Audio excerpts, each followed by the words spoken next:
welcome to the 2013 Keynote session. Especially as this is our 40th anniversary, I was very excited to celebrate with a very unique and special keynote session to celebrate the pioneers of the animation arts. The opportunity arose early in the planning process to do a collaboration with the Academy of Motion Arts and Sciences. I was absolutely thrilled to have this relationship. We'd like to especially thank Disney legend Alice Davis, who's here with us today. She gave her approval to allow us to use our keynote as part of the Marc Davis Lecture series. It's named after her late husband, Marc Davis.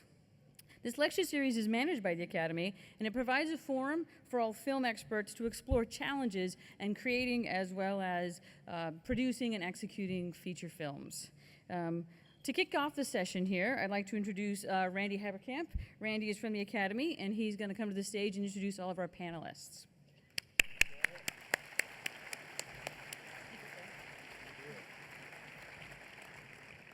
Good morning.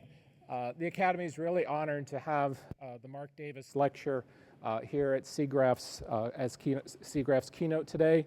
The Academy, of course, has had arts and sciences in its name for 85 years, so the idea of left brain, right brain is part of our DNA as well. First, I want to thank Academy member Ron Diamond of Acme Filmworks for not only helping us to produce this event, but also for advising the Academy Film Archive on making sure that the student work of the animation community is preserved by our Academy Film Archive to serve as inspiration and insight for future filmmakers. We're going to show you some brief snippets from our panelists' student work. You'll also be able to see the entire films today at the daytime selects at 4:30 in room 207. So I suspect that you'll get into each clip just as it shuts off. I suspect we may hear some just like we heard at the rehearsal. So that's your chance to see the complete films. Since 1994, the Academy has been presenting the Marc Davis Animation Celebration, and Marc Davis was our first presenter. He's known, of course, for many of his characters, not the least of which are Tinkerbell and Cruella de Vil, but also for his work as an Imagineer at Disneyland. The first lecture was given the year of the Lion King, which, reflecting back now, is regarded as a real resurgence of the popularity and artistic success of theatrical animated motion pictures. And before Toy Story could signal a dramatic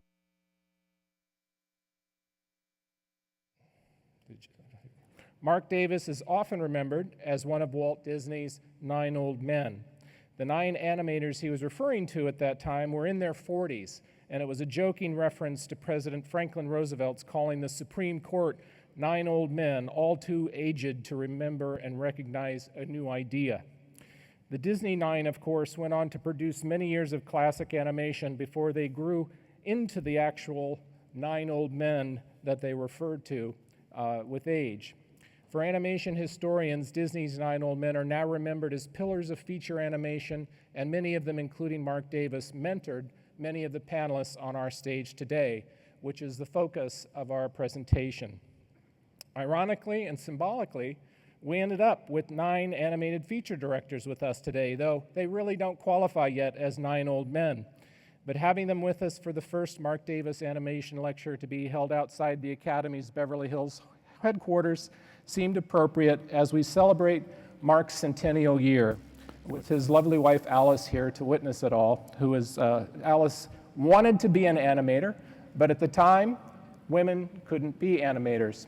Even though we have 9 men on stage today, we tried diligently to get some women to join us. They were all busy, and we hope to have them here at another time. So advances have been made on many fronts, and we continue to work in that regard. I want to thank Siggraph for having us here, and in the meantime, I hope you'll check this out and tell your friends about this keynote, which will be available on YouTube and at oscars.org.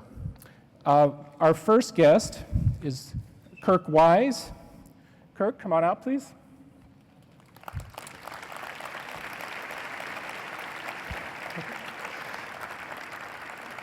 Kirk earned his first paycheck for drawing at age 7 after his mother submitted his sketch to the San Francisco Chronicle's Junior Art Champion contest. Following graduation from CalArts, he contributed animation and storyboarding to various projects, including the Disney animated features The Great Mouse Detective and Brave Little Toaster.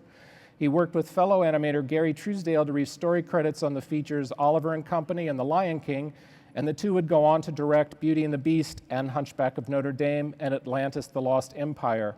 More recently, he served as story consultant on the Sony Pictures animated feature Open Season, oversaw the early development of Cloudy with a Chance of Meatballs, and served as an executive producer on the Disney nature documentary Oceans. But here is a scene from Kirk's student film, Childproof.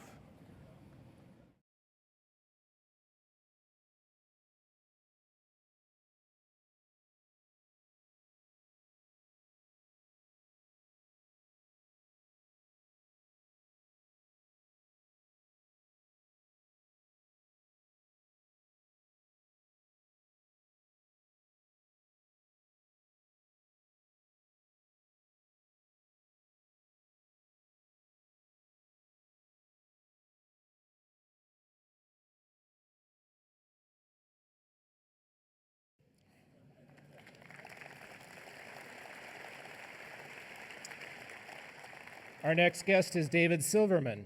David? David received his MFA from UCLA in 1983. He worked in freelance illustration and animation until landing a job on the Tracy Ullman Show, where The Simpsons got their start as short segments. He animated all 48 shorts and directed many of the episodes, becoming supervising animation director as well as producer of The Simpsons in 1992. He then went on to DreamWorks to co-direct The Road to El Dorado, to Pixar to co-direct Monsters, Inc., and to Blue Sky to do writing and storyboarding for Ice Age and Robots. He returned to the series The Simpsons at the end of 2003 as supervising director and directed The Simpsons movie in 2007 and received an Oscar nomination for the animated short Maggie Simpson in The Longest Daycare this year. But here's a glimpse of David's student film, The Strange Case of Mr. Donnybrook's Boredom.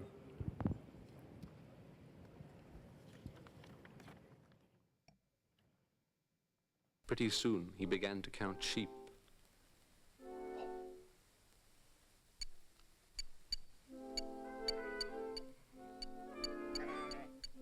Mrs. Donnybrook began to count sheep too. After a while, Mr. Donnybrook said, "Hey, you're counting my sheep. Stop counting my sheep." Why, the very idea. I suppose I know my own sheep, don't I? No, how? They're cattle. That's how.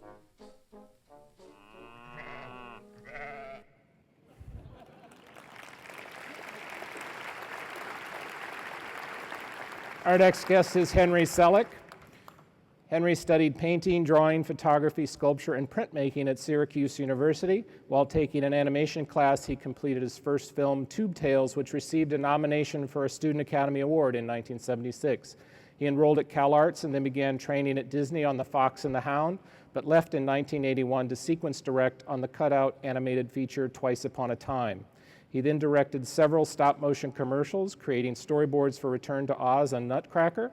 He was selected to direct Nightmare Before Christmas, which was followed by the stop-motion feature James and the Giant Peach and Monkey Bone, a mix of live action and stop-motion.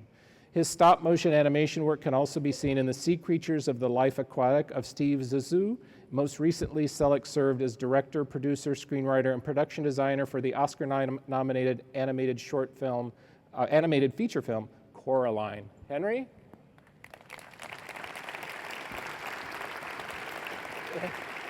Here's a clip from his student film, Seepage.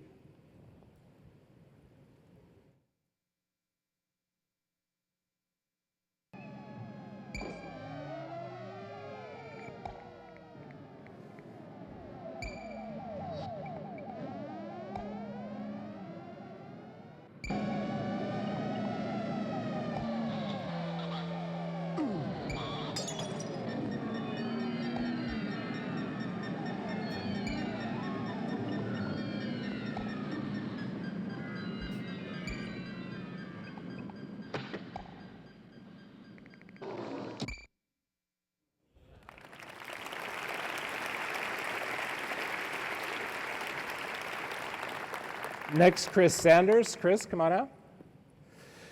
Chris served as the cartoonist for the Arvada High School newspaper before enrolling CalArts animation program.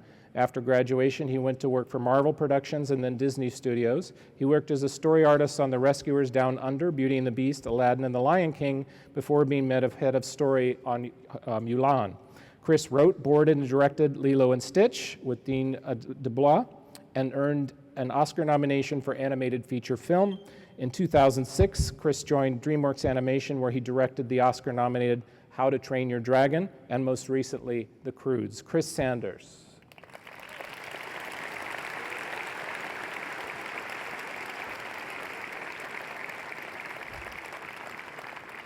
And here's a scene from Chris's student film, Fun with Father.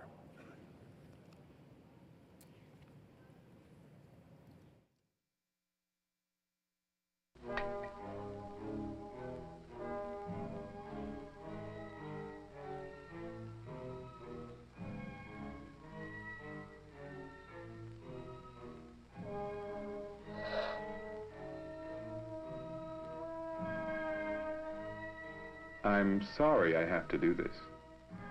But you've proven again and again that you can't function in society. Little murderers, like yourselves, cannot go unpunished forever. So I have taken it upon myself to... What you doing, Dad?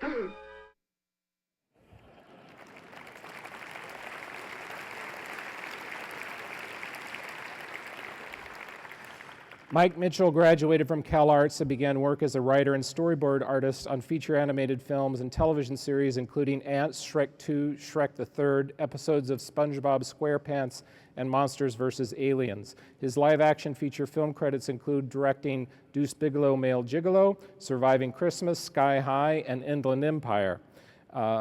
Mitchell has directed the animated features Shrek Forever After and Alvin and the Chipmunks Chipwrecked, and is currently in production on the animated feature Trolls for DreamWorks. Mike Mitchell.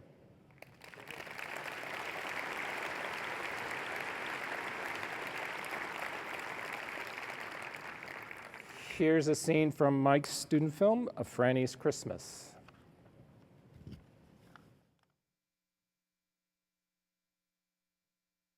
But Franny learned at school that day that there's no Santa, much to her dismay.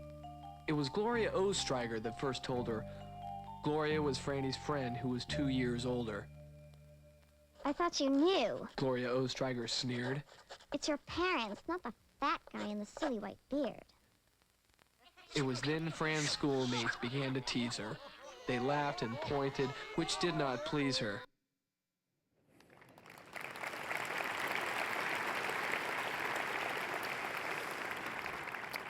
Kevin Lima studied acting and theater design at Emerson College in Boston before enrolling in the CalArts animation program. After graduating, he took assignments designing characters and animating for the independently produced feature The Brave Little Toaster, before joining Walt Disney Feature Animation in 1987. For the following 6 years, he worked in one capacity or another of each of Disney's next 5 animated features, Oliver and Company, The Little Mermaid, The Rescuers Down Under, Beauty and the Beast. He then took the director's chair on a Goofy movie, which was followed by Tarzan, and his first live-action movie, 102 Dalmatians. His most recent film, Enchanted, combined a mix of traditionally animated live-action and computer-generated characters. Currently, Kevin is in production on an animated Bollywood musical for DreamWorks Animation. Kevin Lima.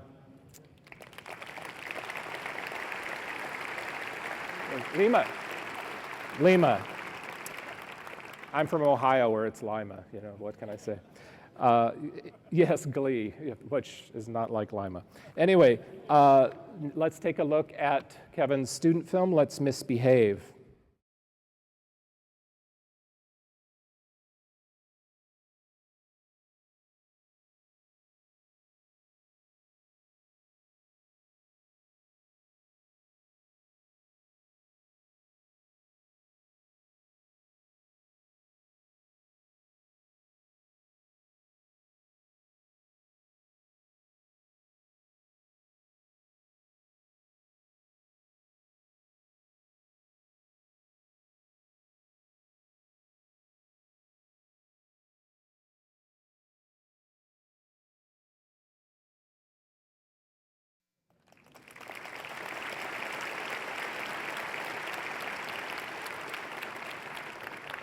Eric Goldberg is a director, designer, and animator whose early forays into Super 8 filmmaking earned him a full scholarship to Pratt Institute in Brooklyn, New York. He began his career as an assistant animator on Richard Williams' Raggedy Ann and Andy, a musical adventure.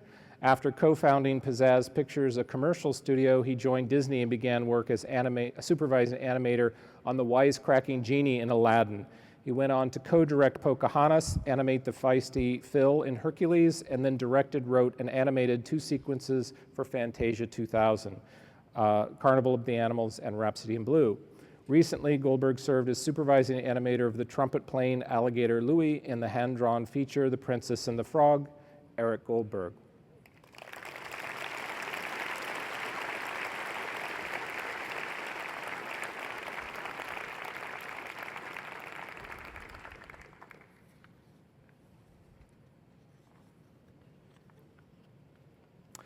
Here's a scene from Eric's student film, For Sale.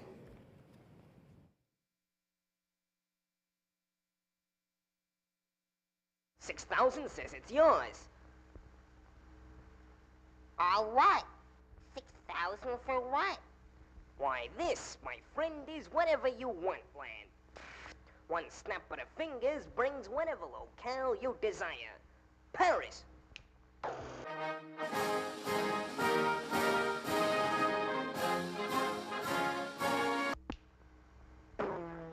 The Wild West.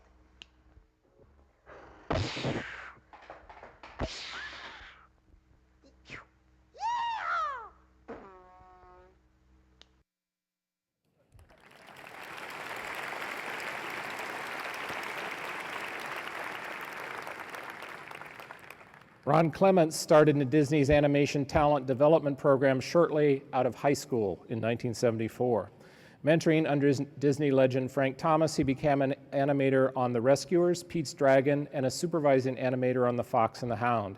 He became a director on The Great Mouse Detective, and partnering with longtime collaborator John Musker, co-wrote and co-directed The Little Mermaid, Aladdin, Hercules, Treasure Planet, and The Princess and the Frog. Clements received Oscar nominations for Treasure Planet and The Princess and the Frog. Please welcome Ron Clements.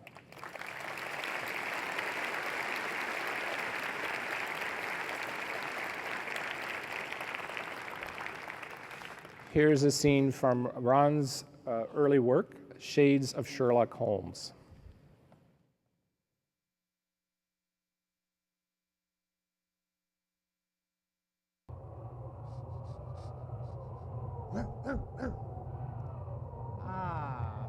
I think I'm beginning to understand.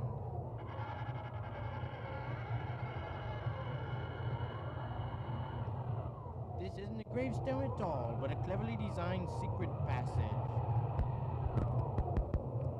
Are you coming, old boy? Why, that is oh, I suppose so.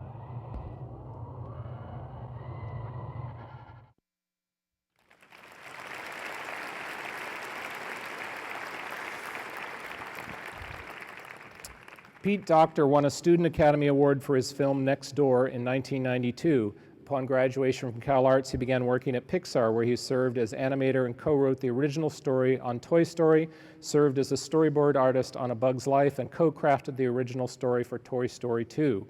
In 2001, he turned his attention to Monsters, Inc., for which he conceived the original story and took the director's chair.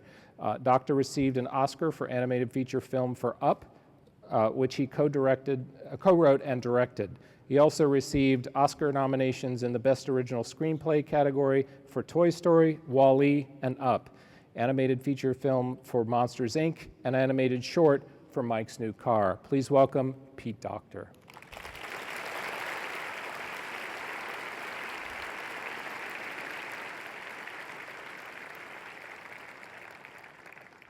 Here's a scene from Pete's Student Academy Award-winning film, Next Door.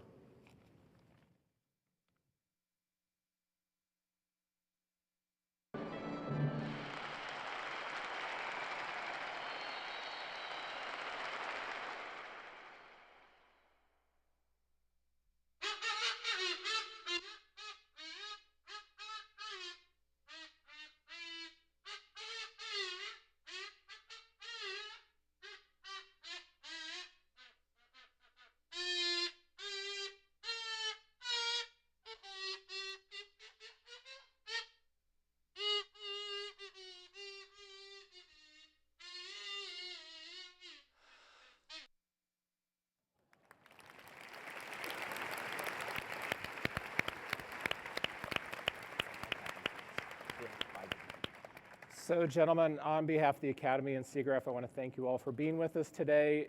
Obviously, animated feature directors is kind of a small club, and I'm very proud of the accomplishments that you've had, and want to talk to you, seeing these student films, about where you saw yourself when this film was, when you made your student films, and what, looking at it today, you remember about that learning experience and what you've kind of kept with you, what it was that you kept with you, other than perhaps, oh my God, I've got to get better. Yeah. What was it that you were learning at that particular time that served you to make a jump? Does anybody have anything they want to jump in? Well, I learned I didn't want to be a cell painter, so I learned that pretty quickly. But I think I was, in that one, that was actually my first hand drawing animation. I had done clay animation prior to that, and I don't know why I didn't keep up with that, but I think when I got to UCLA, we had to, my plan was to do clay animation, but when we got to UCLA, I had to do this test with my drawings, and I said, hey, look, my drawings are moving. So I got very interested in that, and I just was trying things out. That was sort of the first real experiments I was doing with animation. So yes, I thought I had to get a whole lot better. I think for me, going in, I thought it was all about drawing, and that's what I was focusing on. And by the time I got out, I realized it's more about acting and storytelling, and so that's what I was sort of figuring out. And it was a great experience showing films in front of audiences, even though today it's sort of embarrassing. But at the time, it was great just to hear what people responded to and what they didn't, and start to hone your storytelling. So I think I learned how to tell a story in 2 minutes, because that's as long as a small Super 8 reel of film was. Oh yeah. So, but that kind of economy has actually held very well for me over the years, to be able to get things to read in very short amounts of time. Mm-hmm. Anybody else? Yeah, at that point in my life, I was probably only planning no more than 2 months into the future. I didn't have any huge dreams, but I was really just hoping to make short films. I'd seen a lot of films from the Canadian Film Board, which are very inspiring to me. So primarily, I was experimenting. I was trying out all the sorts of animation that existed at the time, drawing, cutout, some stop motion, pushing clay around. So it was a time of exploration, which I still try to bring into any project that I'm up to. I just like to bring stuff to life and see if you can get an emotional response from an audience. What I was What I was concentrating most on, I remember in my student days, particularly my film Childproof, was trying to understand better and illustrate basic principles of animation. I was trying to have a better understanding of how to make a character walk with a convincing sense of weight. I was trying I was experimenting with squash and stretch and distortions, and I was learning a lot about overlap by choosing a character with a trunk. So it was really, for me, it was an exercise in not only storytelling, but really trying to deepen my understanding of animation principles. I'd say for me, I wanted to make a movie, and when I was a kid, and animation seemed like a way that you could do it all by yourself, and I didn't have a lot of friends, so it was so I could make a film where I could do the voices, I could paint the backgrounds, I could paint the cells, and I made the cells, and I did all that, and I sort of did everything, and I feel like I got it out of my system, which is a good thing, because beyond that, when you're really, animation is a super collaborative sort of work where you work with many, many talented people who do all kinds of things a lot better than you can. And so I think it was good to get that out of my system and then later learn how to collaborate. But you were doing the film we saw in high school already, and so this was a really early career choice for you. Yeah, I don't know if it was that early. I wanted to get into animation, I think, when I saw Pinocchio when I was 9 years old. And I don't think that's that unusual. Something sort of inspires people. So I was interested in animation and didn't know much about how to get into it at all, I think, at that time. just sort of looked at books and picked up what you could. And fortunately for me, Disney was actually starting a talent development program in the late 70s, I think. Or actually the early 70s, actually was right after Jungle Book. Shortly after, I think they were thinking of phasing out animation for a while after Walt died, and Jungle Book was a huge success, so they started looking for young people who didn't know anything, that was kind of part of the thing they wanted, because they felt like if you would work somewhere else, they'd have to unteach a lot of things, so they wanted people who were sort of fresh and which was great because the doors were closed at Disney for years and years, and it was just sort of fortuitous timing that they started opening the doors again in the early 70s. But I bet a lot of us started with a similar sort of lonely nerddom. That would be my guess. Speak for yourself. Well, that was true of me. Anybody relate to that here? Anyway, Mike, you wanted to say? For me, it was just, it was a lesson in finishing something, because I found it very easy to talk about all the films I was going to make and everything I was going to do, and that short film represents that it's a lot harder to actually do the film and finish it, complete it. That, and when I worked on that film, when I was animating that summer on it, I taught myself how to hacky sack. And so by the end of that summer, I was really proud of finishing a film, and I had some hacky sack skills. I thought that was like a little bonus that I had. For me, it was quite the same thing as Mike's. It was really about survival. You know, I was like 21, I think, at the time. And you didn't have to do a film to graduate, by the way, right? You didn't. You didn't. No, but for me, it was about how do I get through 2.5 minutes of film, you know, and be sane at the end of it. So that was really important. It was like, how do I get there? Can I get there? Can I be happy once I've gotten there? And it sort of set up this whole sort of, you know, perfectionism that follows me till today, really. And you're almost happy. Are you happy? Right? Yeah, I'm happy. All right. What's happy? Forget I am. I think for myself, it was my first. I didn't know that this was going to serve me well in the future, like with a giant production. But maneuvering around a shortcoming, and in the case of Fun with Father, that little movie I made, I was maneuvering around the fact that I couldn't, and I never could learn how to animate a character walking. So all the cuts in the framing are to avoid showing their feet. And if a character comes, the little cat jumps in really quickly because I couldn't make him walk. For my short film, I couldn't turn my lead character's head, so she just faces you the whole time. She never turns to the side. Likewise, I couldn't make my characters walk either, so they were always standing still in the transition. Oh, very artful transition. Yeah, artful. Well, actually, they're in bed. David's solution was even more elegant than that. When he was doing stop motion films, claymation, you know, rather than animating a walk, they just got cut off at the waist, and he would slide them around. Yeah, like elegant. And it worked great. Yeah. Worked out. Walk schmuck.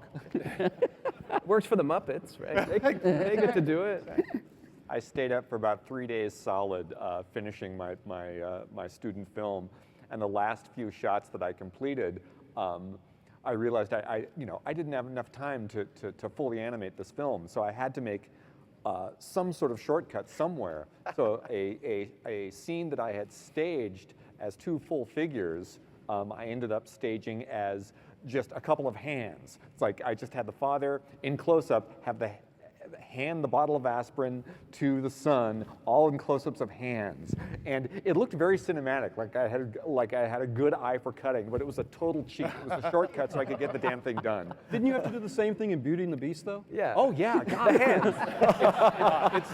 It served me well later in life, particularly in one of the big ending numbers of Beauty and the Beast, the mob song. You've got like a whole village of people tromping up the mountain to go kill the beast, and so we cut to hands holding swords, we cut to shadows on the wall, you know, we cut to anything to avoid having to animate 20 characters marching across a background on ones. So these are valuable lessons to learn. No walking. And one thing, I did have a really great sort of experience in making that film. We showed it because I stupidly had it, painted and the whole thing. But I had a line test of the film. We showed it at the UCLA end of the semester screening. And it wasn't finished, and it was like getting laughs. And that was a really great experience. I remember coming in kind of like halfway through, and people were just laughing. And I thought, well, that's good. I'd like to do more things like that. Yeah. It was a very kind of out-of-body experience. It's like you were telling a joke, but you weren't actually telling it. You told it like, months ago when you're animating it. Yeah. Oh, there it is. So when you look at these, and you can talk about other people's films too, or you can talk about yours. I mean, each one of these films to me has a really strong sense of, I can see why you guys are up here. There's this, even though they're student works, I can see a sense of style. They're all very different, but they all have a very strong feeling of somebody who knows, is on the way to knowing what they're doing. So what do you see, or what did people see in your work at that time, or what do you see in the films of the other panelists here that you think indicates something that as an instructor or as somebody coming up, you would say, oh, that's interesting. Anybody? Well, I remember at CalArts, one of the first things I did was to go look at all the other films that had been done before. And I remember hitting on Chris Sanders, a couple of your films, and thinking, man, this guy is really good, but more than that, he's very unique and specific. And it wasn't just trying to be somebody else and trying to draw like Chuck Jones, or, a lot of people were doing that. He just had a real specific sense of uniqueness that made me gravitate towards him, not just in the drawing, but in the storytellings and the types of films that you were doing. So I thought that was something I still look for today. Like when you go to the movies, you don't want to see some corporate thing. You want to see something that has a strong, unique sensibility from a person that made it, So. Well, I see in each one that it's like, wow, what's going to happen next? So that's always a very important thing of like, you're compelled by the filmmaking, the storytelling, the acting, and the composition that this is intriguing.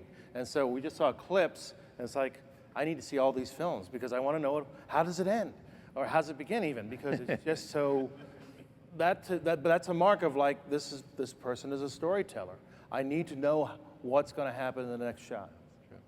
I think in many cases you can see our nascent sense of humors coming out in these things too. I mean, I think they all have, well, most of them, they're trying to be funny, have a sense of where some of us got to in later years. And, to echo David, yeah, it's great to actually see somebody laughing, at something that you've produced, and, it was, it means what you're doing is working, like an old vaudevillian. Okay, that joke worked this time, time to laugh. But it was, I think you can see everybody's kind of unique take on things. Anybody else? Okay, I'll move on. You mentioned Pinocchio. Before we move forward a little bit in your careers, I want to just go back to the germ a little bit one more time. Talk about the films and/or the moment when you if there was one, or moments maybe, where you kind of said, okay, this is what I want to do, or how did you discover the trail that got you to where you are? Oh boy, I started really early. I mean, obviously, I was one of those kids who, and I'm sure, we're all cut from the same cloth, who grew up watching the Warner Brothers cartoons on Saturday mornings, and watching Wonderful World of Disney on Sundays. Those were like my first exposure to full animation. And I had always loved cartooning, and my original ambition was to be a comic strip artist, but. By the time I hit the 5th grade, I started experimenting with making short films, with cutouts and pieces of clay, and my interest started to veer more and more towards filmmaking and away from comic strip art. They sort of traveled on parallel paths for a while, but ultimately, by the time I got to high school, I was determined to learn animation. And through the Preston Blair book, both Preston Blair books, and The Art of Walt Disney by Christopher Finch. And eventually I learned about CalArts, and I was just completely focused on getting into that school, and spent my senior year trying to build a portfolio for it. The film that I submitted as part of my portfolio was absolute crap, but I mean, I'm really glad they didn't pick that one for this particular forum, but I was determined to get in there. Well, I echo just everything you say. It was a similar upbringing in that. But in addition, my dad was a huge Walt Kelly fan. So when we were kids, like when I was 5 years old, he would read us Walt Kelly. And he'd cool. and he'd do funny voices and things like that. And I loved it. I loved the drawing. I didn't understand half the writing because I was 5, but the drawing was terrific and my dad's enthusiasm was great. The other thing my parents did, which is rather interesting, is when I was about the same age, they took me and my brother to see a Charlie Chaplin double bill, of Gold Rush and Modern Times. And we both loved it. And I think that when I look back on it, that probably made an early impression of sort of comedy and pantomime. And likewise, I was interested in being a comic strip artist, but yeah, about the same age, I started diverging and getting more into the idea of doing filmmaking instead. So, but those two things I remember being important. Yeah, I grew up close to the same time as these folks, sometimes earlier, sometimes later, but I saw the same things, but I also, I saw Ray Harryhausen films. I don't know if you're familiar with him, but he was a stop motion pioneer. He did amazing monsters in films like Seventh Voyage of Sinbad, Jason and the Argonauts. Films that, although pretty crude in comparison to the big CG effects of today, they hold up pretty nicely. So I found I was scared and attracted to monsters in animation. So I loved the Cyclops that he created in the swordsman skeletons. In Disney, I particularly loved 101 Dalmatians. Cruella de Vil was my favorite character. Night on Bald Mountain was my favorite part, along with Sorcerer's Apprentice of Fantasia. So I was drawn to fantastic monster, appreciated humor and great design, but a sort of multitude of influences. And then short films from abroad, from Canadian Film Board. There was an animator, Caroline Leaf, who really, she pushed oil paints around under a camera, spent forever, but she did powerful adult stories like The Street was a real influence. So I had an appetite for many different types of animation, but I'd say there was this through line, something dark, more adult, with a sprinkling of humor. That's cool. I think that I grew up in Colorado, and all the animated films that I loved, I knew they were coming from California, which seemed very, very far away. So I don't think I ever really thought I would ever end up there doing that kind of thing. But I remember there was a I love to draw and I drew little comics and things like that. But I was watching The Wonderful World of Disney, I'm pretty sure, and they showed The Three Caballeros. And there was one sequence from that movie, and that was the sequence, the moment that I really decided I want to try to do this. And that's a little bit that Ward Kimball did. And it's the song, the Three Caballeros song.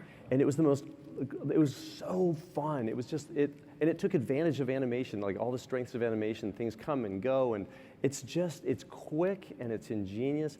And I was absolutely thrilled by this thing that I saw. And I still remember how I felt when that finished. My heart was beating fast. And in the days before the internet, I thought, I want to try to be an animator. So I decided to behave as an animator might. And so I tried to find information on what animators do. And so amongst the things I did was I had my grandfather helped me build a light table, and I had really and truly no idea what it was for. But the drawings I normally did on the kitchen table that were flat, now were being done on an angled piece of glass that was lit from the back. So I didn't know what in-betweens or anything. And honestly, it was when I got to CalArts, I couldn't tell anybody that was around me that I didn't know what these things were for. And like we got a really quick lesson in in-betweening, and I was like, that's what that thing is for. It puts the drawings in between. It's genius, of course. But that was the moment. Are we going on the line? Is it my turn? Sure. I'm from Oklahoma, so I went out to CalArts for live action, and my filmmaking sensibility was very silly and goofy. And at the time at CalArts, the live action people, they were very serious and David Lynchian and like films about suicide and vampires and grandpa's dying and stuff like that. And I wasn't quite fitting in, and I went to the animation department. And I saw a group of people that were drawing pictures for each other, trading artwork, like it was like a community. And I was like, I got to get it over to this part of the school. And so fortunately, it was Bob Winquist was the dude in charge there. And so I did a portfolio that night and like presented it to him. And he barely looked at it. Wonderful, come on over. So, fortunately, but it was like what Pete was talking about when you're looking at his drawings. It was such a community there. It was like everyone was like in the same, like desks were next to each other, and there's like, it was like. Smells a lot. Yeah, it wasn't, it was like a sweatshop, but at the time. It got you ready for real life. That's right, it did. It got me prepared to be crammed into a room with a bunch of people. But it was cool because you would be around a whole bunch of different styles, but everyone was very sharing. And even if they weren't, like at night, like a stalker, I'd go up and I'd look through your desk, Pete, and I'd like look through Tom McGrath's stuff, what's he working on? And it was just like a really, really cool, like a community. It was like a really cool environment. And that's what got me super jazzed about animation. My mother tells a story that she took me to go see Jungle Book when I was 7, the original release, and I said after the King Louie sequence, the I Want to Be Like You, that I was going to draw that when I grew up. And she said she thought nothing of it. She said, yeah, great, that's wonderful. We grew up in Rhode Island, we were a pretty poor family, so we didn't really think that we could break out and do anything that was special. So it's funny because I look at it from where I am now and I haven't been able to escape making films about singing monkeys. It's a good thing. That's a positive thing. But from there, I just, I went to Emerson College to begin with. I got sidetracked for a moment thinking I would go into the theater. I was a puppeteer growing up, and I was part of a professional company as an apprentice. And I thought, this is really what I want to do. I want to tell stories with puppets. And what I realized from where I am now is that really what I really wanted to do was tell stories in which I could control the things that were on screen. I look back and I realized that there's a little bit of that God complex going on. That's why live action is so tough for me. I don't know how you find it, but. Oh, it's easy. Yeah, getting an actor to do what you'd like them to do.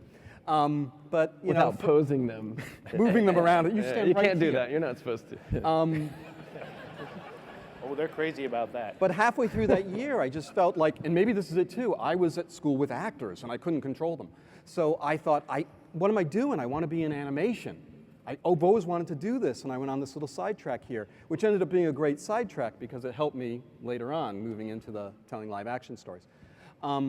But I went out to CalArts not knowing a soul, not having visited, got off the plane and saw my first palm tree, a little overwhelmed by the whole experience, and from there, it's just always grown. I have this like aching ambition to always do things that I haven't done, which keeps pushing me, and I think it was what pushed me to go and get on that plane and come to California to actually raise my hand and say, I want to be an animation director, and have them all like look at me like I was crazy.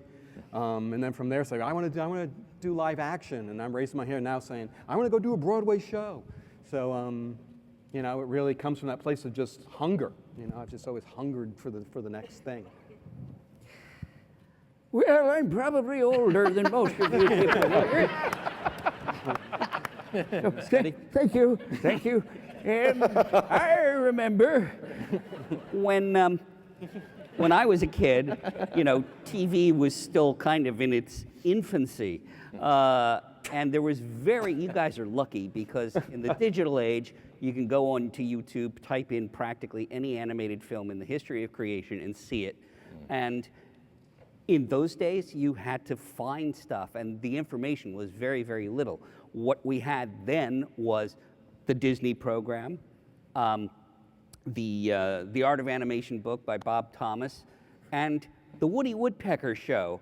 And I got hooked on that really early because every week, Walter Lantz would do a sequence on how animated films were made. We put these on the light box here, and this is how we draw Woody. And, and I ate it up with a spoon. And, you're talking about not knowing what a light box is for. Early on, I started doing the 2-page flip animation and eventually graduated to flip books. But I figured out, I don't know how, but I figured out that if I draw it against our plate glass window, that works like a light box. So I did a lot of animation early that way. But I always loved the feeling of animation, the fact that it was larger than life, so exuberant, so fun. And I always wanted to do it. Well, yeah, I was going to say the same thing you said, but I'll say it anyway, because we are probably about the same age, and I watched the Woody Woodpecker show religiously as well, and my favorite part was that part when Walter Lantz would take you behind the scenes, and it was so fascinating. It was like revealing how a magic trick was done, and animation always seemed magical to me. It was like just really fantastic, and it was, and the Walt Disney program on Sunday nights they used to have would also, once in a while they would have an episode where they would take you behind the scenes, the tricks of the trades, and you'd see animators at work, you'd see them do their drawings. And as Eric said, it was so hard to find out much about animation. I would go to the library and scour for books. There's basically 3 sources, and they're still very good sources, but you have to find them. There's the Preston Blair book, the Walter T. Foster book. Actually has everything is in that book if you know what it is, but usually you're a kid, you get that book and you don't know what any of it is, so it doesn't communicate, but all the information is actually there. And then there was another book, The Art of Animation, the Bob Thomas book that went into the making of Sleeping Beauty. And I must have checked that out of the library about 20 or 30 times. I should have stolen. You're the one who had it. Yes, I should have stolen that book. I mean, I don't know that anyone else ever checked it out. I kept checking it out over and over, but I always returned it. But that was a great book. But that's about it, as far as I know. Bless you. It's me. And like you say, now there's so much more information available. For me, it was the Wonderful World of Disney, and every week you'd be like, please be animation, please. Oh, it's Charlie the Lonesome Cougar. Oh, watch it anyway. Sammy, the seal who thought he was a raccoon. That's right. But I was also lucky enough, I went to this school, I grew up in Bloomington, Minnesota, and they had a program where you could hook up with a local company, and I found this animation firm called Bages Jones. And I don't know why, but they said, sure, come on in, use any of the equipment, talk to any of the guys. And so I just spent my entire high school, as much time as I could there, figuring this stuff out and looking at the videotapes that they had. They had, Oscar Grillo's Reel and a lot of your stuff and Dick Williams and all these commercials, because that's mainly what they did. But it was a great place to learn. And the other cool thing about being at a place like that is it's small enough that it's like a lot of people I talk to want to get into Disney or to Pixar or whatever. And if you can get into a small place, you have a lot more chance to experiment and try things and be a part of really contribute. It's a great place to start. So I'm going to transition a little bit now. You guys all started when animation in most people's head kind of meant 2D, and it kind of meant maybe cell animation or maybe stop motion, but even that was a difficult thing to do for a long time.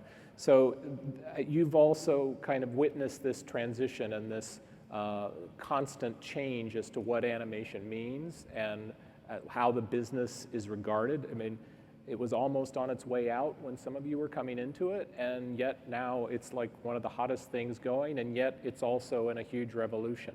So could you talk about the changes that you've seen in the industry and how you see the methods of survival that you recommend for people coming into it and dealing with the change of what is still going to be a very much evolutionary process? Yeah. Who wants to go first? Mike? What? I'm going to sound like a smart. Come on. Well, I'll say it's fantastic. Who knew that animation would be as big as it is now? And even for live action films, there's more animation in those films in live action these days. It's insane. And it's great. And the computer animation, CGI, that's like just a new tool to expand on everything that's been done in the past. And even that's evolving, it seems like every month. Like there's newer and new stuff.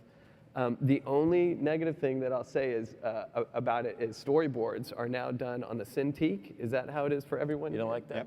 So I don't like it, and I have my reasons before everyone boos me. All right. Because it used to be, in the good old days, they'd pin it up, right? And you'd see it all there, and then the person who's pitching the boards is kind of doing a performance in front of a group of people and pitching with it's what's known as a stick, a pitch and stick. And they point to their boards and they pitch it, and you do the voices and get to the end. And it was just easy to look at all of it there and like get a feel for the storytelling. And now the artist, the room is dark, the artist is in the back of the room and kind of clicking through their storyboards, right? And inevitably it's like, oh, hold on, oh, that's not supposed to be there, hang on. And it's just like, oh, and I find myself like an old curmudgeon going, I miss the good old days. Like your voice, you do the voice better. We actually did that accidentally. It was only a few, like a year or so ago. We had that very problem. We were going through someone's sequence, and we were talking about how we saw the whole sequence on a screen, and they clicked through it. And I mean, on the good side of it, I think the story person they feel like they're a little more in control of the rate at which people are looking at it. And so there's a lot of these upsides, it's quick and they can push a button. And you get your lens flare. You can lens flare on. And you don't have to draw the background over and over, which is what was one of my slowest things. But after they had pitched this sequence, we started talking about a change we wanted to make inside the sequence.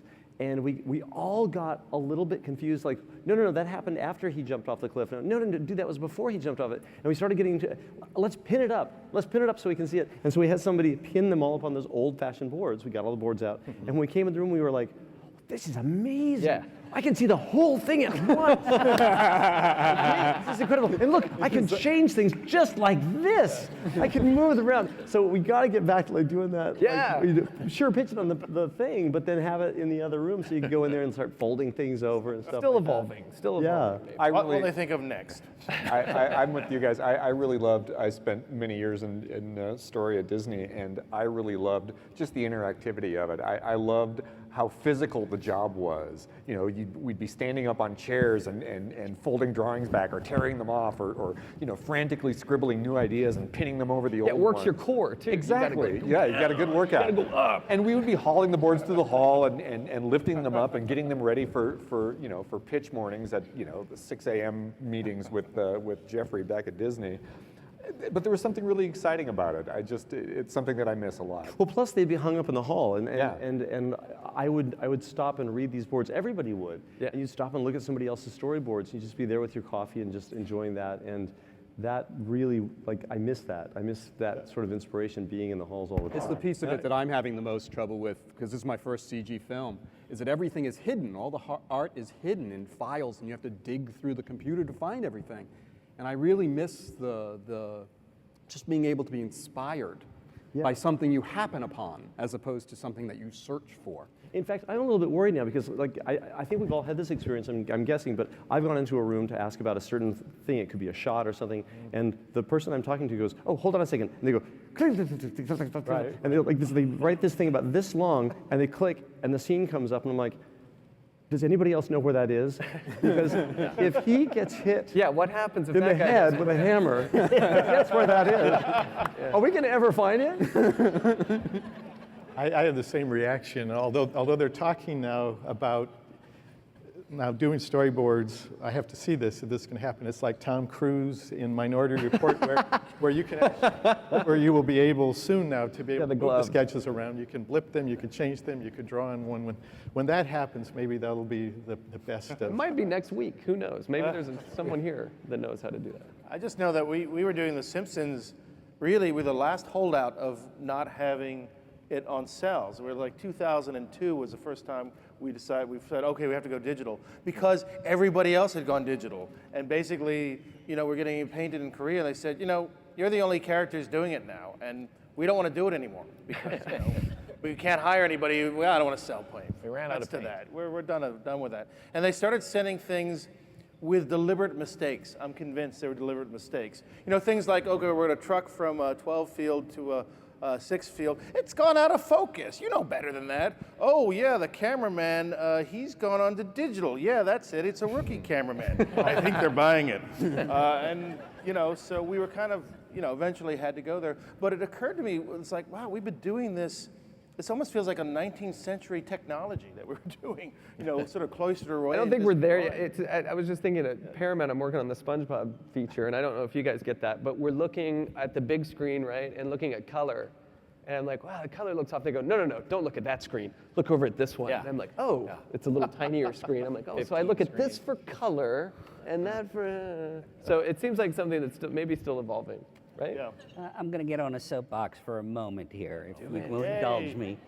I actually think it's kind of cool that no matter where each of us have wound up, whether it's hand-drawn or stop motion or computer animation, all of us had 2D in our history.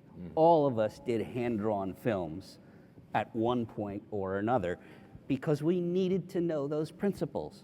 We absolutely needed to know those principles. I've gone to a lot of schools, you know, and seen that they don't teach people the hand-drawn principles, and their films are not as strong as those schools that do teach it. So as far as my advice is, never ignore the technology, but don't forget all it took to get it there. Yep. End of soapbox.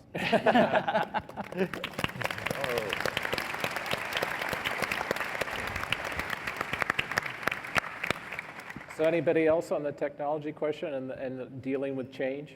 Yeah, I think it's an incredible time for animation and also one of the worst times. The films, the industry has never been more successful in feature films. CG is the only way they're being made in this country. The budgets are so high that I don't think people can afford to take any risks.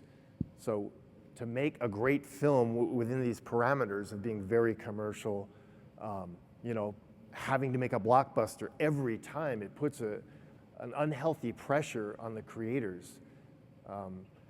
You know, I just see it, I think it's going to explode. Somebody's going to do something different that'll break through, that will be a lot less expensive. I mean, Chris Meledandri did it with his first Despicable Me. He was able to have the animation done in France at a much lower price, like, oh my God, look what they can do. But he ultimately bankrupted that studio and had to buy it, and his budgets went back up. I just think that it's become very, very risk averse, and you know, I can't imagine another Fantasia being made now. Even though the attention span of your average 12-year-old is about, you know, 3 minutes. So I'm hopeful that there'll be either a breakthrough or one of the big studios will have a big flop and force them to try something different, smaller. But right now, I just see that the pressure on the filmmakers is so intense to be successful at such a high level that I think it stifles a lot of the creativity.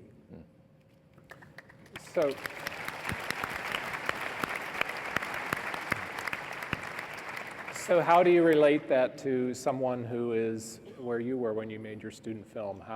What advice do you give them as far as, okay, this is what's going on now, this is what you need to survive it, or? Unless you're a natural fit, unless what you're doing as a student, you'd have to be very good at it. And if you're a natural fit at one of the studios, I mean, they all have their own culture. They're not exactly the same, but they have similarities. But if you're not a natural fit, I would look to new media. I think that not everything needs to be on a big movie screen. Everybody's got a big screen at home. I think in the way David Fincher brought remade an English TV series, House of Cards, live action, and Netflix produced it, the first original production of Netflix. It's a huge success. It's very well done. It brought all these viewers to Netflix. I know Amazon's doing an animated series for kids. There's all these other avenues, and it's a new frontier. So it's not like a clear, easy path, but I would say that consider looking at all the other options that are emerging right now. I think it's super hopeful. And you know, you can get anything on YouTube if it's, there's a lot of reasons things get successful on YouTube, but sometimes it's because they're good. And you know, so you do a student short film and it gets out there and it gets a lot of hits. That gives you a much better chance to continue being who you are, doing what you naturally are good at, than, okay, yeah, that's pretty clever, but come to our studio and you have to learn to do it our style. I would say for anyone making their own short film too, is to do what you want to do. Like, this is the chance for you to do. Don't make it so you can get into Pixar or DreamWorks or tailor it towards what your mom wants or anything. Do what, like, it's your chance to really express yourself, which it looks like that's what all these films, all of our films are kind of doing at the time, expressing like really the style and what we are interested in. And I would encourage anyone doing their own short film, you're paying for it yourself, so you should do whatever you want to do.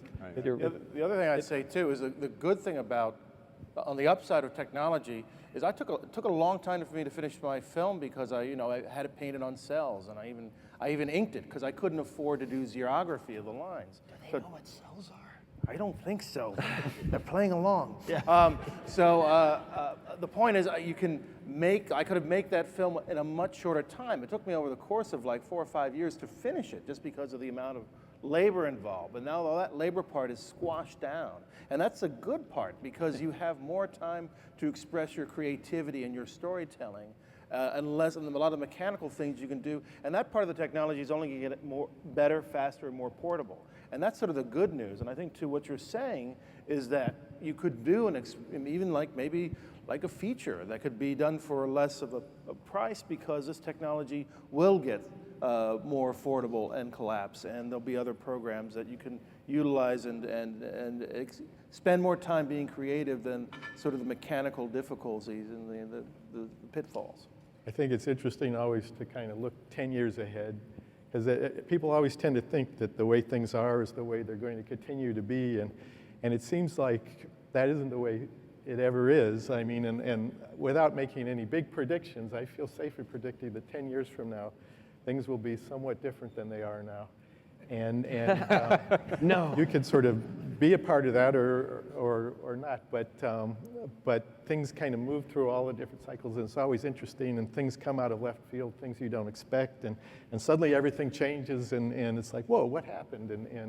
And then there's new trends and new things. So I think the future is really interesting. A whole lot of new possibilities. The other thing maybe to say, I don't know if you guys would agree with this, but in the long run, tenacity trumps talent. That if you are really talented but you give up and go away, nobody's going to see it. But in the long run, if you are doggedly determined to do what you're going to do, you're going to get better because you want to. And this is a business that takes 5 years to make a movie, so you got to be in it for the long haul. You got to be crazy to do this. You do. We're all a little mad. So what are some of the changes that you encountered as you were going along, and that how did you solve those issues? What are some of your problem-solving techniques when you get stuck, I guess is what I'm asking. You mean creatively or Yes. technologically? Both. I think one of the tricks that we use all the time is just list making. That, as a kid, I always felt like there was one great idea that would be the answer. And now you realize there's like thousands of ideas, most of which are lousy, but some of them might turn into something good. So you just keep pushing yourself beyond just the one idea at the beginning. So that's one. Yeah, animation draws you in. It draws you in close. And one of the things I'm trying to do lately is that when you first come onto a project, the list-making thing for me is to write down, what do you want this to be? Like, and before you get into any of the details of the story, like, oh, I want it to be fun in the beginning but emotional at the end, and I want people to feel this way, and I want to feel this way. And you write down all these things, and we put those away. And sometimes when you're so stuck, you back away and open that little file up And it can be something you just remember a conversation, and you'll be at dinner, and you're like, remember when we started this? Didn't we want this to be this, this, and this? And you're like, yeah. And you need to back up and look at it as a big picture again. And there are so many people along the way that will help you do that, you know. But so many times I'm dwelling on something this close, you know. And and I realize when you back up, like, oh, I'm bumping against a tree. I should just be moving around it. That was just sort of silly. But I think that keeping your eye keeping your eye on the big picture, I think, and finding a way to not forget what you wanted in the very beginning. But definitely sometimes you have to back up and. Yeah, I agree. You get buried in the work and blinded by detail. You know, an old trick for looking at a painting or drawing or something you've created in 2D is put up a mirror and look at it in a mirror, and it's like shocking how you'll see it brand new for a short amount of time. That's harder to do with filmmaking, but you know, bringing in outside eyes, someone to bring you back to the big picture is essential, because animation is so work intensive. You get eaten alive by details. So yeah, it's a great observation. I find that the beginning of a project is very fun because it's something new and it's something exciting and there's all these new ideas. And maybe the last year of the project is kind of exciting in a different way because it actually is becoming a reality, and you see it all actually happening. The middle, which can be several years sometimes, can be tough, and it's tough to keep objectivity, and it really is tough. You can lose your perspective, and I do think that helps to sort of, in the early stage when you are really excited, to sort of keep track of what it is that is getting you excited, and trying to keep that freshness in your own head as you make it through that middle. Yeah, you know, one thing I would say is that with today's technology, you can do practically anything, but that doesn't necessarily mean that you should. I think that you still have to employ smart filmmaking in your staging, in your characterizations, in the complexity of your scenes. You still have to tell the story well without saying, hey, I can have 658 extras, you know, in the background walking around here. Why? Why do you need it? You know, if it doesn't help tell the story, why do you need it? And I think that's something that's very easy to forget as the technology gets more and more advanced. I find myself, as I mature as a filmmaker, going back to personal experience a lot of the time. I look at a problem and I say, well, is there anything in this problem that I've experienced? Is there any truth that I can draw upon to make it real, to make it land in a deeper way? Don't go to, you know, the touchstone animated films that I love. Or is there something in life that I can... Star Wars all the time. Or Star Wars. Is there something in life? I was trying to make it through through one day without reference to Star Wars. Pete, you just ruined it. All right. I can't get through one day. I went to the beach the other day, and I was like, oh, we're almost to the end of the day. No one's out here. Some guy walks by, and he goes, looks like Tatooine, man, out here. One day. One day. Yep. I love the movie, by the way. Yes, of course. I just won one day without talking about it. I've never seen it. That's a movie. What? So talk about, was there someone in your path to getting here that was a mentor, and how did they find you, or how did you find them, and what was that process like, and what did it do for you? I was lucky enough to have a couple people, like I mentioned, in that studio growing up. There's this guy named Bill Barter who I sat with, and he taught me basics.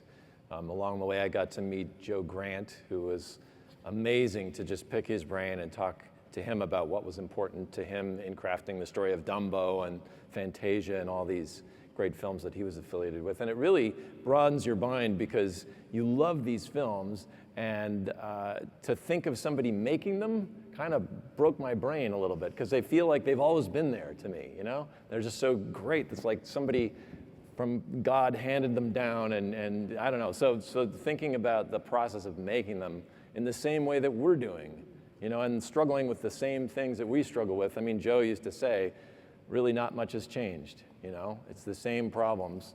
What are you giving the audience to take home? Was something that he would phrase it as like, what emotionally is this story conveying to the audience that that will resonate with them? So that was a big. For me, it was Frank Thomas. That I worked with Frank for a couple of years. He was my mentor, and I was an animator working with him, and he asked me to work with him, so that was cool. And Frank is probably among animators, I think, is probably one of the greatest actors of any animators, and he struggled with his drawing, as I did, so we related to each other in that way. And it amazed me that he struggled, and it amazed me that he was kind of got frustrated sometimes with what he was doing. And in my mind, it seems like, how can you possibly get frustrated? Everything you do is sort of perfect and is a gem. But he really stressed acting and the importance of what the character is thinking and what's unique about the character, and the way the characters relate with each other and contrast with each other, and how to show that. And it was just a really great privilege to just sort of go in his office every day during that time and try to be a sponge and glean what you can, because you realize it's a kind of a special time. But certainly he was a huge influence on me, and just in terms of thinking, just the way he approached things and the way he thought about things was illuminating. Mine was Richard Williams.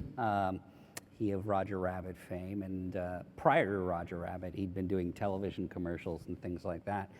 And he was tireless in extracting information from, wonderful classic cartoons and giving it, to the people who were working for him. And I learned so much from him. The other thing I learned from Dick was a very unique sense of graphics in movement, in that doing TV commercials, you're often called upon to do things in a myriad of different styles. One week it's Tom and Jerry, the next week it's woodcuts, the next week it's fashion drawings. And Dick would animate anything well, and he instilled that in us as well. It doesn't matter what graphic style it is, it can still have the same great principles of acting, timing, staging, no matter what style you're doing. So he was great that way. For me, it was someone who has nothing to do with animation. When I was 14, I think I said earlier, I became an apprentice at the Puppet Workshop in Rhode Island. I became a puppeteer. And I was really taught by this gentleman named Mark Kohler, who instilled in me the joy of storytelling, really, that spark at a really young age. And I think what I came away with most of all was that every day should be play. You should find a way to make it fun, and I find that's my struggle now, is really how do I reattach to that 14-year-old and have that joy of being in the moment telling stories. So I have a lot.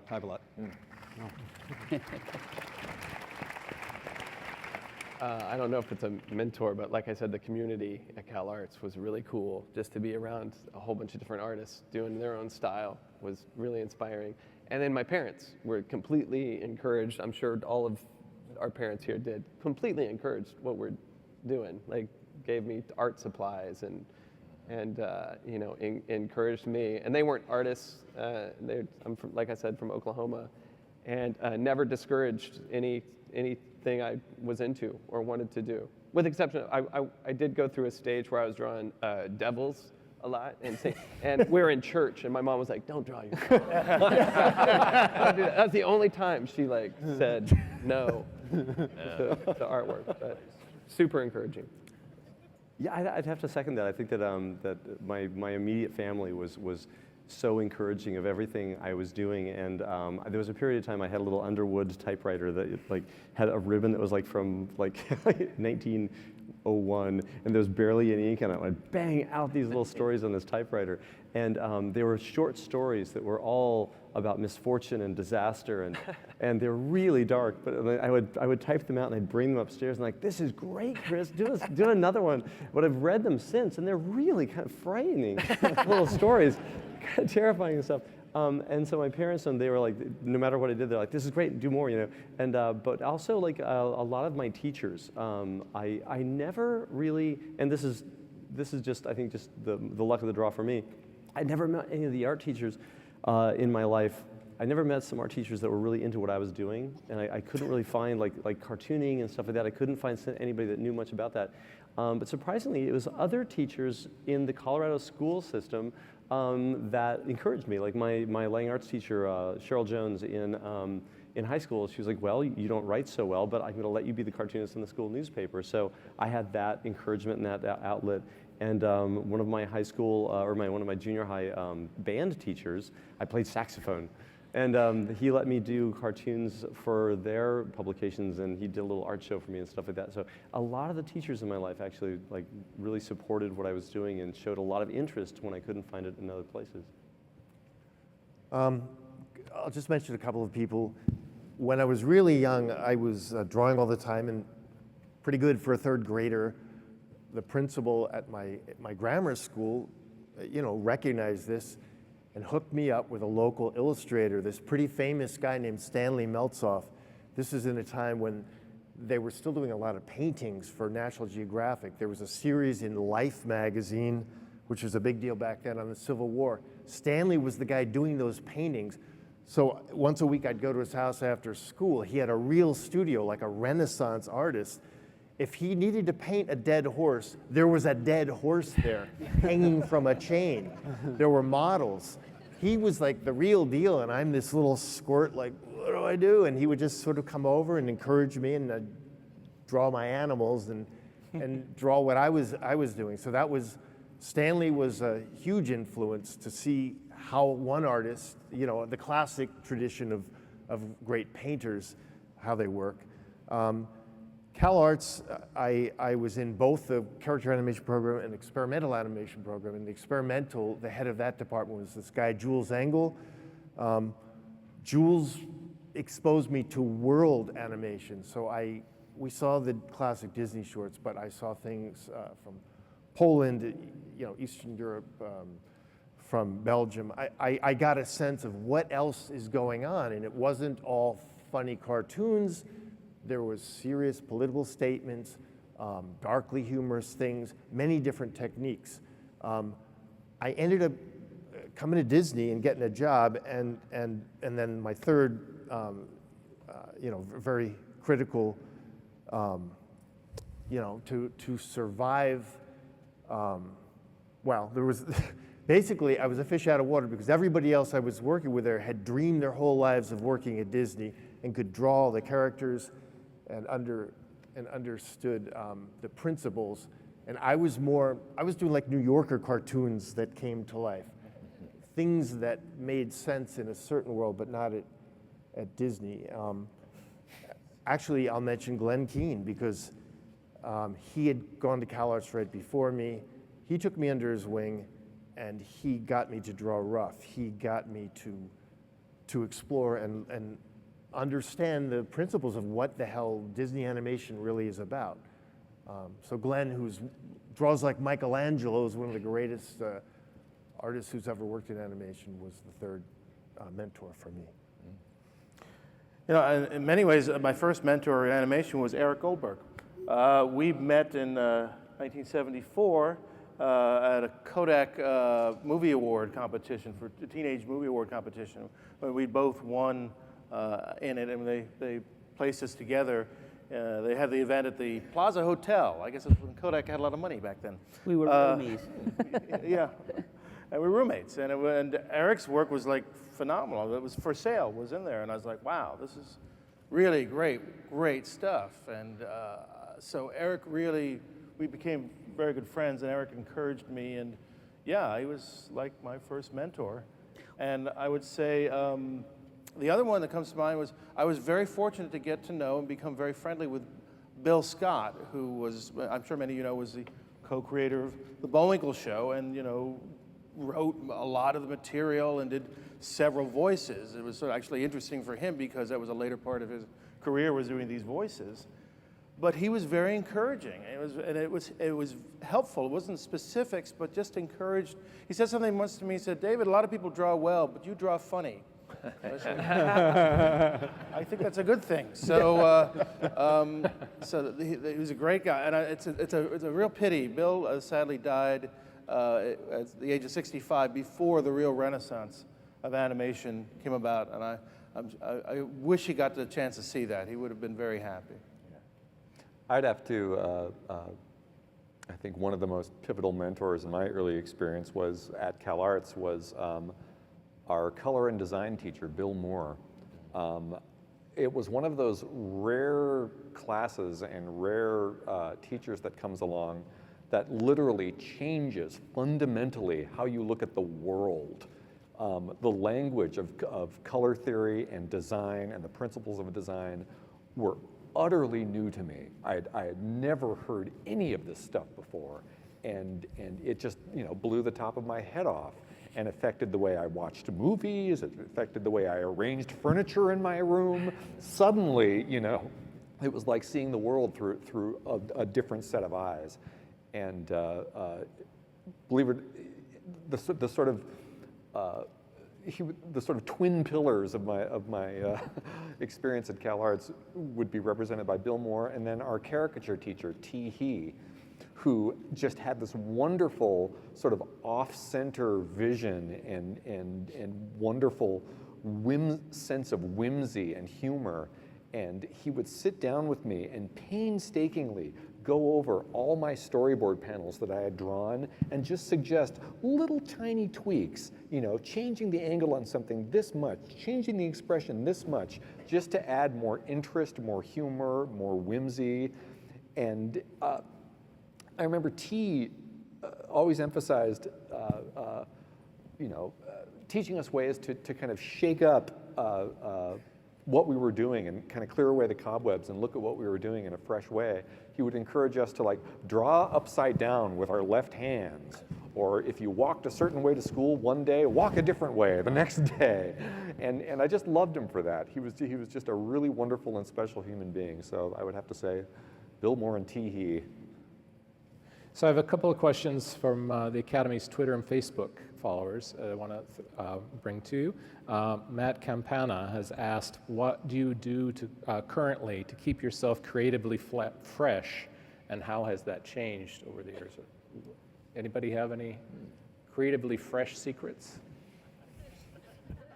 Well, I mean, you're always looking for new stuff to be inspired by, right? And it comes from anywhere. Comic books, I'm taking banjo lessons. You never know where you're going to get ideas from. So yeah, I think Pete makes a really good point. Keep yourself open to things other than animation and other than film, and go out and seek experiences in the real non-animation, non-film world. Walk your dog, go to the beach. I hang out with my kids. Hang out with your kids. 6 and 8 Hang out with his kids. They're not jaded. No, don't hang out with my kids. Is that what he said? I hang out with my kids. No, I think that's really smart. I do other things. I do something else, but don't do one thing all the time, because you'll become sort of I think blurry to it and stuff like that. Do your own drawings, write other stories, because not every story has to be a giant feature film. Do a little short story sometime and just illustrate it or something like that, or commit something to video right away with your little video camera or something like that. Get away from what you're doing once in a while. I think the same way you have to look away from your screen constantly to keep your mind together. I think the same thing with life is you got to look away from what you see every day. Yeah. And plant yourself in situations that maybe aren't the most comfortable for you to be in. Go on a trip somewhere, go by yourself, figure it out, interact with people you don't know. Well, I used to think it was all about draftsmanship and technique, and if I could just draw the right way, then I would be great. And what you realize is any art form, the art is a reflection of the person inside. So what you really have to be focused on is who you are and what you're doing with your life, the way you think and the way you interact with other people is really key. That's the thing too, interacting with other people, right? And getting away from the screen. Be brave. Be brave enough to go out and experience the world. I just did a little pitch for my wife's movie. Sorry about that. Brave. I am. In my DNA. There you go. Oddly enough, whenever I'm working on a movie, I get into a period where I'm somewhere deep in the second act and I forget to go see other movies. And so it'll be like 6 months. I'm like, I haven't seen a movie for a while. I'll finally go to the theater. I'm like, movies are awesome. As I'm watching the movie, I'm like, I know exactly what to do on mine now. Even though the movie I'm watching has nothing to do with my film, there's something about the audacity and the grace and the pacing and the depth of these things that you're like, yeah, like that's what I should be doing on mine, you know? The same thing happens if you don't watch TV for a long time. Like a car commercial is like, oh my God, It's so the beautiful. most amazing car commercial I've ever It's so exciting. I would also add to that, read. Read everything you can get your hands on. Read the newspaper, read novels, read nonfiction. All of it's great, and all of it just refills the creative battery. I remember hearing a story, I'd have to relook it up, but it was somebody was asking Johannes Brahms what he does to inspire his compositions, and he says, I read a lot. You know? I find that no matter how mundane the assignment is, there is always a challenge in it. And I think that's how I keep fresh. It's the kind of thing, what in this haven't I done before? How do I solve this particular issue or set of issues? And when you're doing something you've never experienced before, that always keeps you fresh, because then you have to go through the learning and exploration process to actually find it out.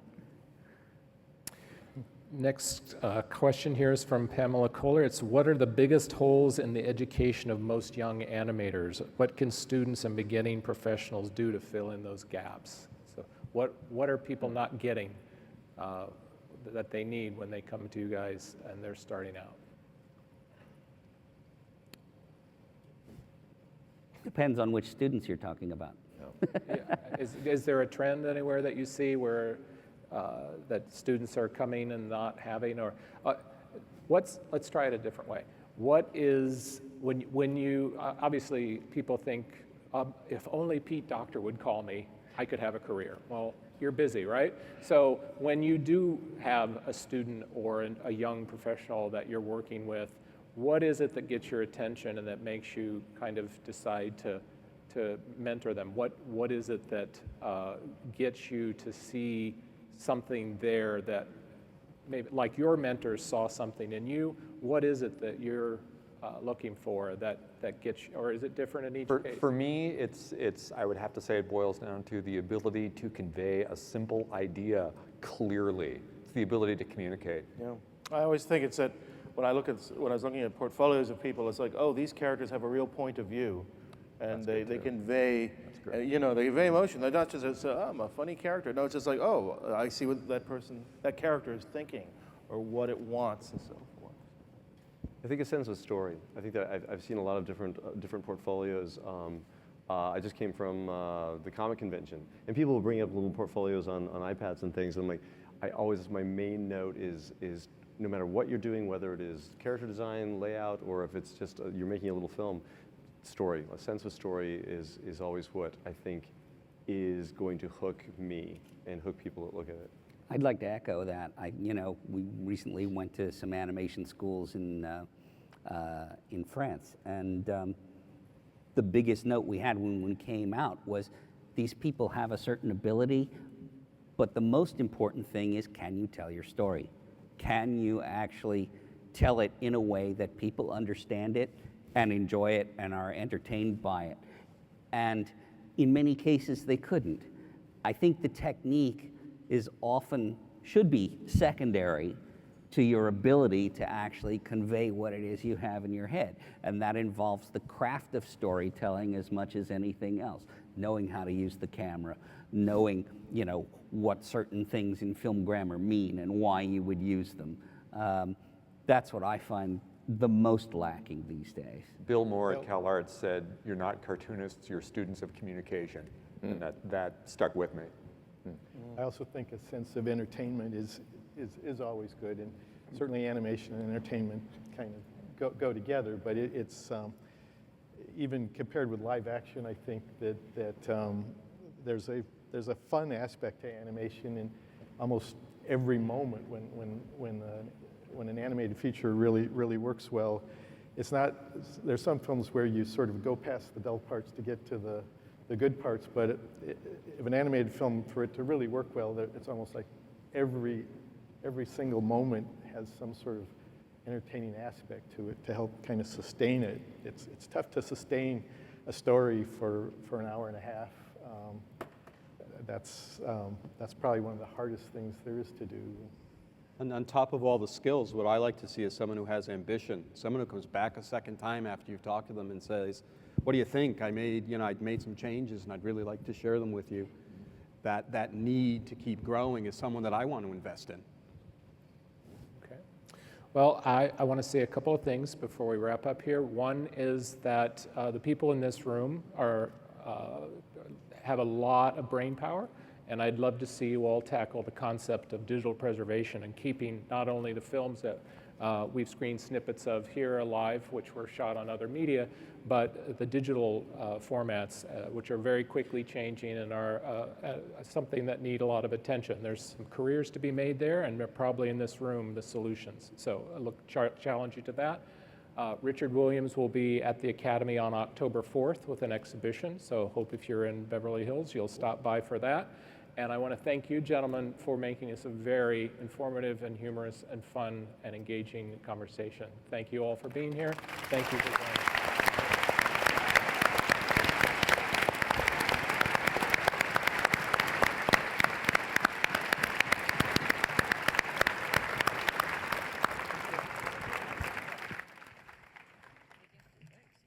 This is the best part.